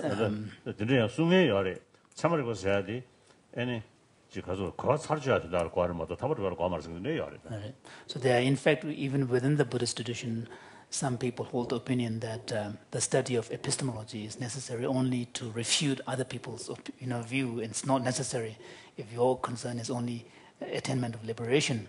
So what this suggests is... So from that point of view, epistemology is not really part of a kind of a dharmic process. So, and when we talk about ethically virtuous or non-virtuous.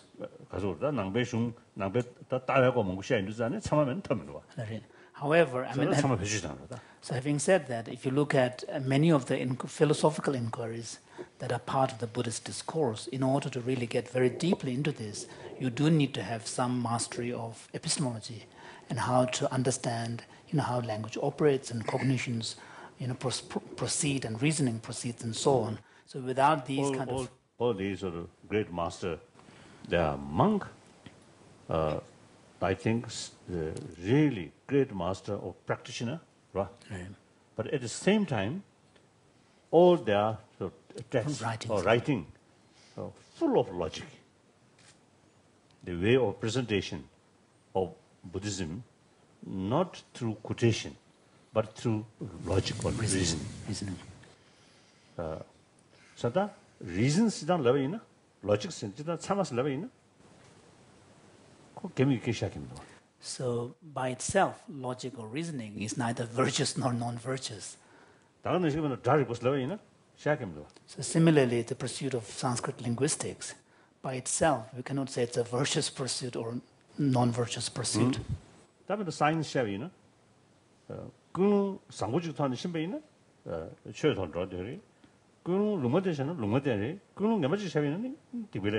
Similarly, science is a human activity. If it is motivated by a wholesome mental states, then it will be a virtuous pursuit.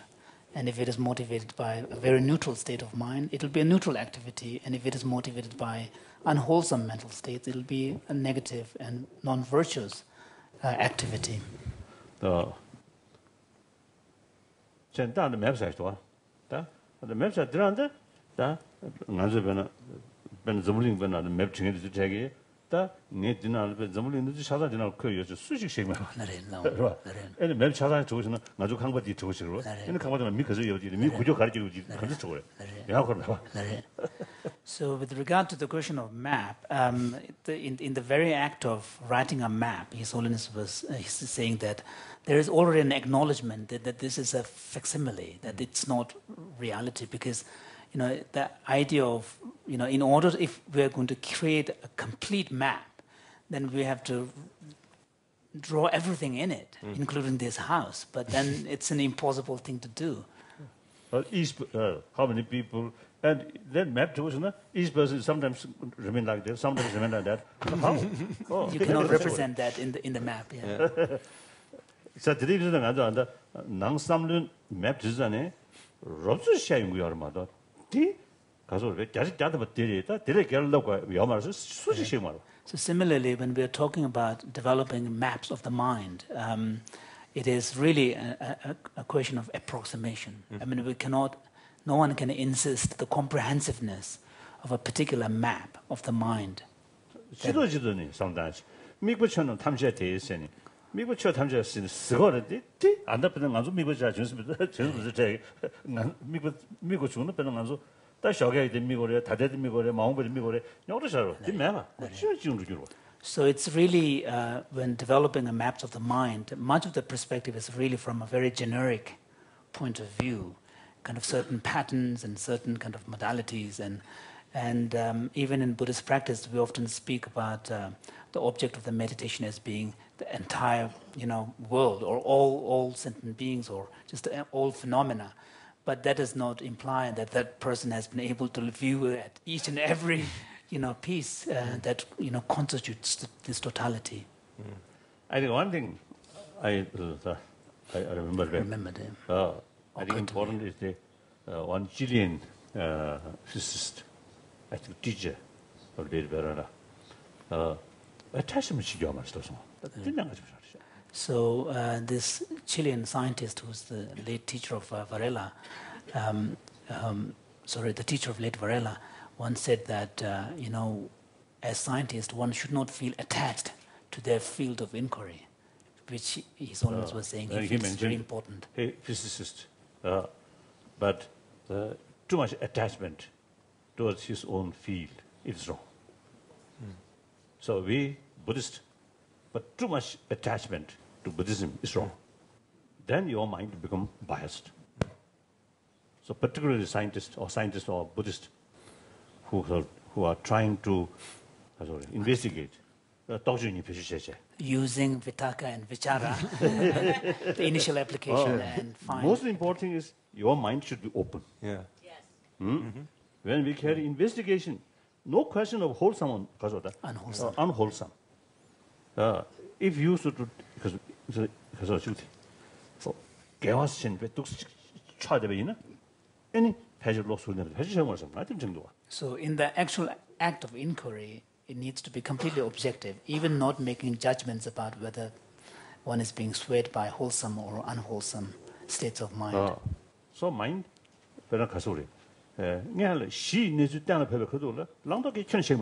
so even in the Buddhist context, when one is establishing the understanding of nature of reality, the ethical evaluation consideration or evaluation is not brought upon there.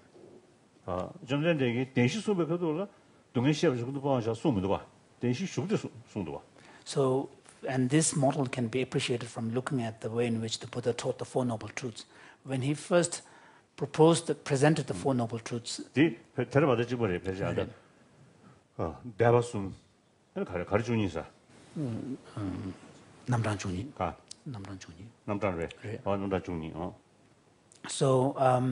So when Buddha presented the teachings on the Four Noble Truths, he did not begin with what to do. He presented with the understanding of the Four Truths, saying this is the truth of suffering, this is the truth of origin of suffering, and so on. Then later said what needs to be done. The suffering must be recognized, origin must be identified, and so on, or abandoned. So in the Indo-Tibetan understanding, we speak of. If you look at the Buddha's discourse on the Four Noble Truths, what is called the 3 rounds of repetition, and with 12 different characteristics. So this must be similar in the Theravada. Yes, it's the same. So first talking about the actual characteristic of the truths. Then talking about the functions of the knowledge. Yes. Which is when the ethical evaluation is brought in. And then last, talking about the functions, the results of that ethical engagement. So you say mapping, or through investigation. When we find some extent, then our generation, I think, fulfill our responsibility. Then further investigation will carry our next generation. Then investigation always go further and further. Till I think human brain becomes smaller. Then no hope. Because of go mar shimina has namji church to worry. So on the other hand, if your head is becoming more and more bald, then your intelligence, more and more wisdom is coming. Doubtful. Sorry. So our progress, I think will continue. Like in the field of the particle. Matter. Similarly, our inner science also will go further. So, so it's unrealistic to expect someone to come up with a position that this is the final map. There's nothing beyond that. So even in the writings of great masters like Nagarjuna, he never makes the statement that there is nothing left. This is all. I mean, the Buddha himself has said, continue with your inquiry and investigation. So His Holiness is not worried about confusing the map with the reality too much. Attachment,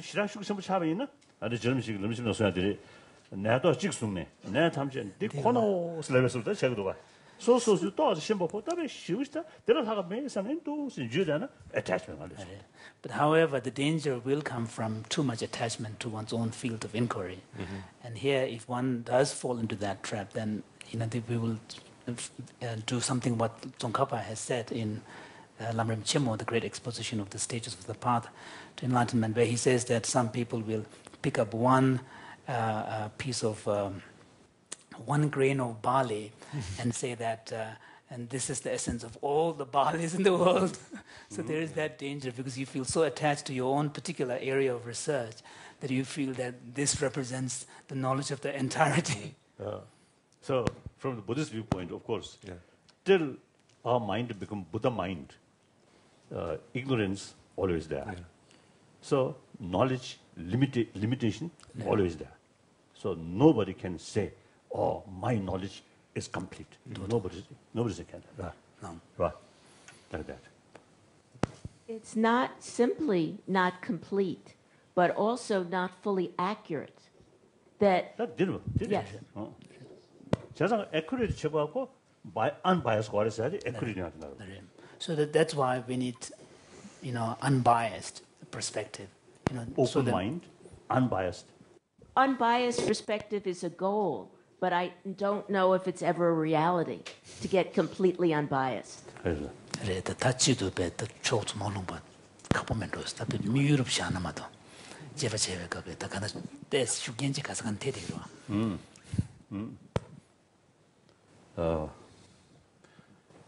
A person, for example, I'm Buddhist, but when I carry some investigation in certain thing, then I must forget I'm Buddhist. So then open. Anything can possible.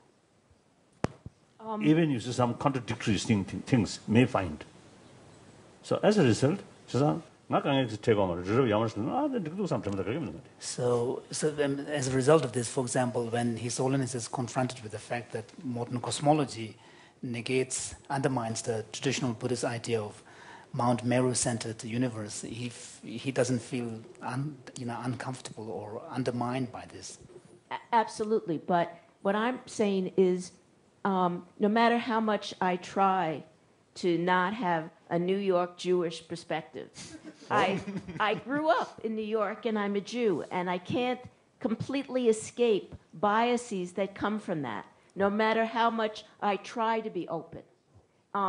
So you try to be open, but unconscious effects of your experience and your culture and what you've learned come in. So I think we all appreciate that our perceptions are not completely veridical or accurate.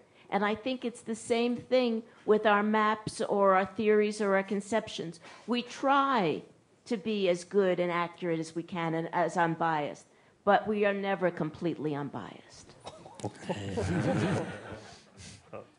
Your Holiness, I have to follow up just a quick question related to that. If you forget the Buddhist part of your intention, is that something you can really forget? No.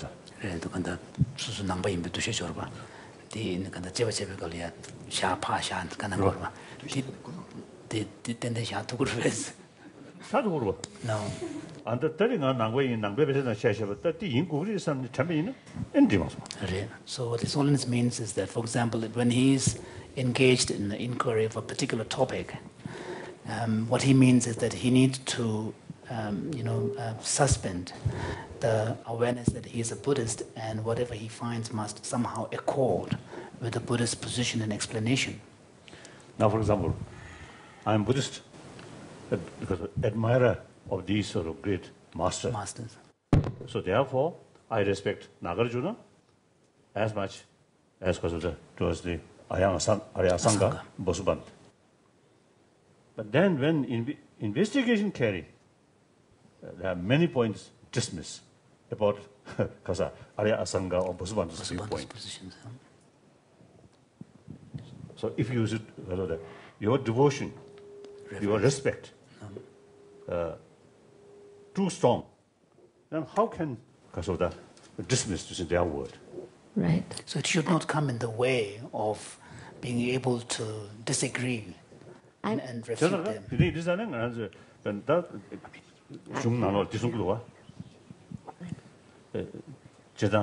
공식 거봐 뭐는 이제 다들 respect 시거로 다 respect 제니 다 가고 되고도잖아 얘네 공식 거봐 뭐는 이제 다 뭐는 이제 이도 캐나 말아 캐나 들어 말고 뭐는 이제 여자 얘네 다들 좀 되는 먹고 싶어가 들어 말봐 당 들어 말봐 얘네 공식 거봐 So because of this need to, ensuring that your reverence to, say, for example, the Buddha, does not come in the way of your ability to, critically evaluate his statements.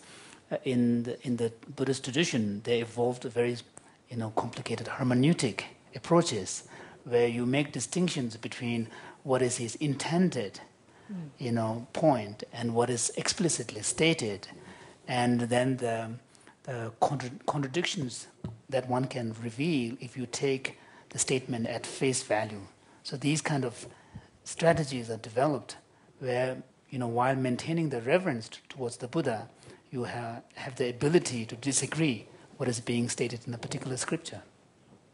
Right. The only reason I'm mentioning it, this is the last sentence I'll say, is that sometimes our science, as scientists, our science, which we can bring with a good intention to what we decide to investigate, can sometimes be used in ways that may not be good. So in some sense, even though we're trying to be as objective as possible, we have to hold in our mind both our own intention and the potential of other intentions using the science that we're producing. That's where I'm asking about the holding the intention. medical field is some experiment on animal. 다양한데 양 삼당 거지. 다양한 거 가서 우리 그도 되게 과발에 가지 차이요. 봐. 가지를 과발 차이요. 다지는 되게 안 그러더라고요. So of course you might be pointing towards certain forms of inquiry, research, course of research and the questions about ethicality of that particular line of pursuit. In these situations, then the question is very complex, where you have to really weigh the overall benefit of this versus the implications of dangers and so on. So you really have to weigh the pros and cons. So finally, Mathieu. So, as a French person, I think I have to come back to the tightrope. The example of the tightrope was ambiguous. Ms. asked about the motivation. And he had a smile. It could be, as he said, for offering of beauty, to rejoice people. It could be for fame. But snipers have a very perfect mindfulness. And they also report some kind of enjoyment of hitting their targets. So do hunters. There's a Tibetan verse said that without compassion, you can kill with a smile. So the mindfulness itself, I think, without, as Jonas mentioned, without the motivation behind, it's just a tool. As Jonas said, it's true for grammar, it's true for science. And the state of flow in which maybe mindfulness might bring is similarly neutral, ethically. Surgeons get in the flow for hours, they can carry on an operation, and artists get into the flow, a mountain climber get in the flow, a meditator also can get into the flow. I mean, perfect mindfulness, sustain over time, and so forth. So the very fact of being mindful is just a very well fine-tuned tool that can be then readily used for wholesome purpose. The example of the sniper, they get in the flow, they enjoy it. And so you cannot say, of course, it's contributing to wholesomeness. So the examples that image can be given is like a hammer, it can be used for building or for destroying, like fuel that can be used for driving in a car or setting ablaze a home. So the motivation has to be the final factor to determine whether that mindfulness is wholesome or not. Would you want to? Should I say something? Respond to that? Yeah, sure.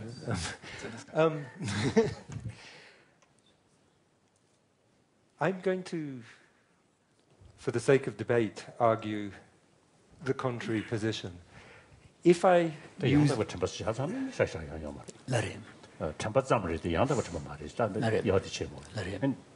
So first, okay. So, as I see it, the Theravada tradition is trying to point towards a particular state of mind where there's a kind of harmony of body and mind. It feels right.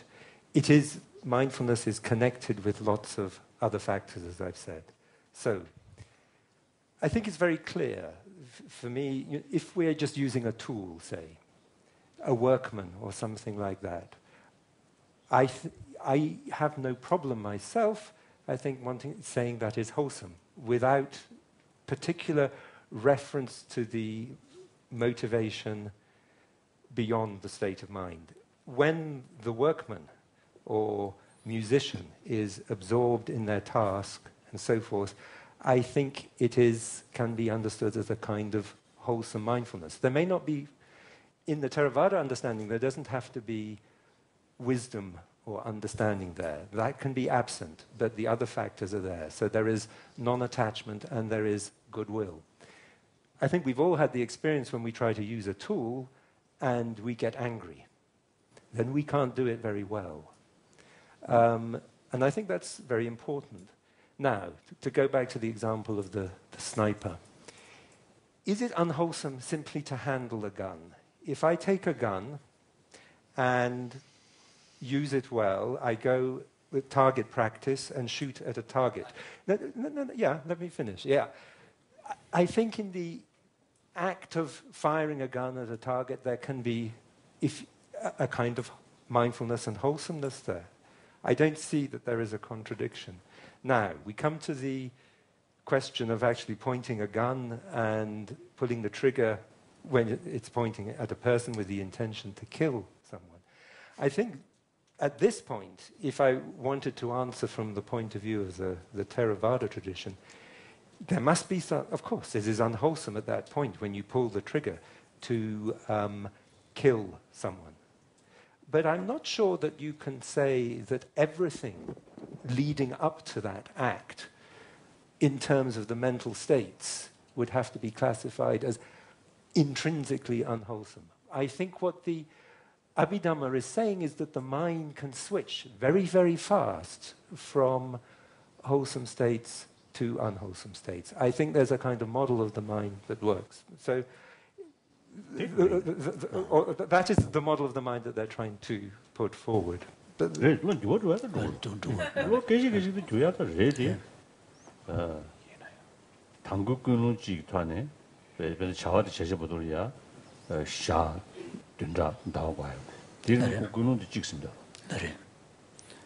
you could have an act that you have decided to do, and once the decision has been made, which is the motivation, and then the act may not be done, say, for a week. Mm-hmm. So in that sense, the initial motivation was set a week earlier. Mm. But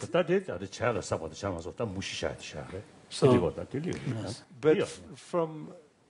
So, I mean, for example, in the Sarvastivada Abhidhamma tradition, a distinction is made between... yeah, this is also common to all other Buddhist traditions, between various types of karma. Karma that was done but not acquired, karma that is acquired but not done, and karma that is both done and committed and acquired, and karma that is neither committed or acquired. So you can have an intention, but not the action. You can have an action without the intention. I guess the issue would be where the...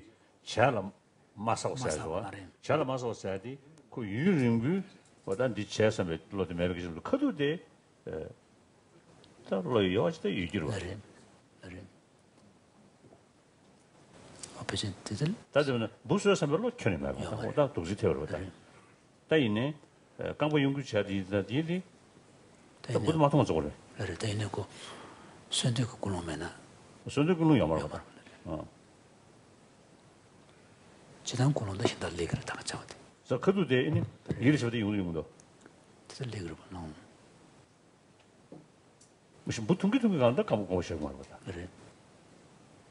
So I mean the karmic act that was done but not acquired is accidentally stepping on an insect. Mm-hmm. So, but while you are doing it, there must be some mental processes going on. Yes. There must be, intention and. But the But there is no intention to kill. No. That has been said earlier and then continued. Maintained. So therefore it's listed as karmic that is done but not acquired. Yes, I think that would be the same in the Theravada. If there's no intention to do it behind the act, so if it's accidental. But obviously, if while you accidentally step on the ant, you are in an angry state and not paying attention, then there's a different kind of karma. Really? So maybe you want to bring that to the field of research and psychology? Actually, in the limited time available, I'd prefer to follow up a little bit on what Rupert was trying to say there toward the end and put in a plug both for mindfulness and for maps on the positive pro side as opposed to the con side. With respect to mindfulness, it seems to me that under conditions like Rupert was illustrating, the presence of the mindfulness and the so-called flow is actually a positive precursor for becoming enlightened in the sense of experiencing oneness with the overall universe. And I would suspect while Philippe, was walking across that wire, he had increased his probability of becoming enlightened because he had to be in a state while going over that rope where in effect he was unified and coming close to so-called cosmic consciousness. Otherwise, there would be no way whereby he could cope with all of the circumstances and survive the travel across the wire. That's my plug for the mindfulness, in all due respect to Matthew. I think there are certain circumstances where it's more than just a tool. It has positive potential laden in it, and in fact, probably you would not be able to become enlightened without the mindfulness. And because mindfulness has latent in it the seed for enlightenment, it in and of itself is a positive. Now for the maps. If you don't take your maps very seriously, David, let him respond. Just briefly, yes. If he has a refined tool, he can progress much better towards enlightenment if he uses that tool with a wholesome intention. No question that to have an absolutely perfect tool is a big step forward, but that doesn't in no way exclude the need for that orienting that tool. And so the sniper, as long as he trained without any slightest intention to kill, that's just developing mindfulness. But the moment the motivation comes, it completely colors the whole thing. We say a crystal takes the colors on the cloth on which it rests. So the whole thing becomes green. That means the whole thing becomes unwholesome. The whole perfect tool of mindfulness becomes completely unwholesome the moment it is applied for a destructive purpose. Rupert had something to say? I just want to say very briefly, the Theravada say that mindfulness is a wholesome factor. That it's not neutral. So it's a different classification. So in some level they may be talking about something slightly different from what you're talking about. Well, that was in a way my point. I read that it also, mindfulness implied the faculty to, in depth, have an insight on what will cause suffering or happiness. Does it contain the understanding of the consequences of what you are, the situation in which you are? In the third element of the definition he gave there, thank you. If you look at the first two, they're virtually identical to the definitions of mindfulness in the Indo-Tibetan tradition. There was no reference to any wholesome or unwholesome. But then he brought in the third paragraph. Guarding. And that is the element of guarding and orienting towards virtue, orienting away from non-virtue. So from the Indo-Tibetan perspective, you could say you're taking elements of heedfulness, incorporating that into the definition of mindfulness. Now mindfulness becomes equivalent to right mindfulness, which means, of course, by definition, it's always wholesome. Yeah. But this leaves out times when we have the first two of your definitions, which are simply the non-forgetfulness, the non-floating, the retention, the recollection. It's leaving that out when that is applied, as you're saying, but there is no heedfulness. In which case, then you parse that out and put it into sanya and so forth. Yeah. Yes, and it's a slightly different model. Exactly. Yeah. And neither model is absolutely no. So Theravada is trying to bring out something about mindfulness that gets lost.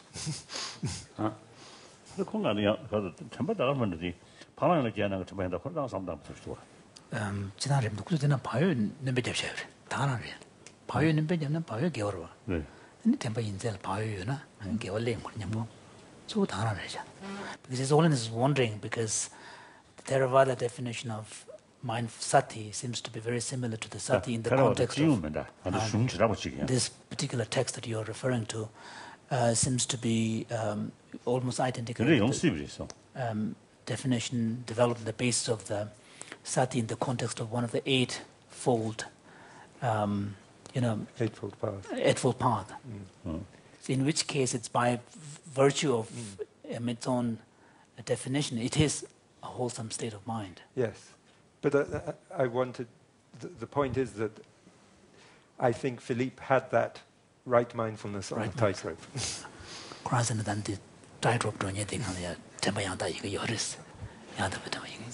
So as we can see, there's much more.